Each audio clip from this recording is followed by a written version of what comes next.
تراویح کے ہر سجدے پر 1500 نیکی لکھی جاتی ہے، 1500 نیکی۔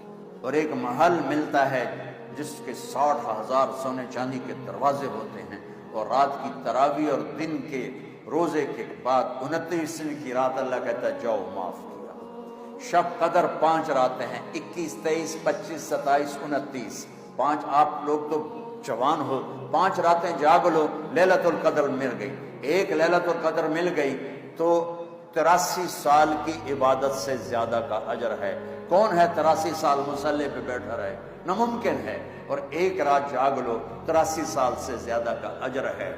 ضروری نہیں کہ ہر سیکنڈ میں بس تم اس میں تسبیح تلاوت کرو، تم جاگ رہے ہو، کبھی دعا مانگ رہے ہو، کبھی تسبیح پڑھ رہے ہو، کبھی قرآن پڑھ رہے ہو، کبھی کوئی چائے پی رہے ہو، وہ عبادت میں شامل ہو جائے گا۔ لیکن رات کے آخر میں ہوگا جاؤ سب کو معاف کیا۔ اور 4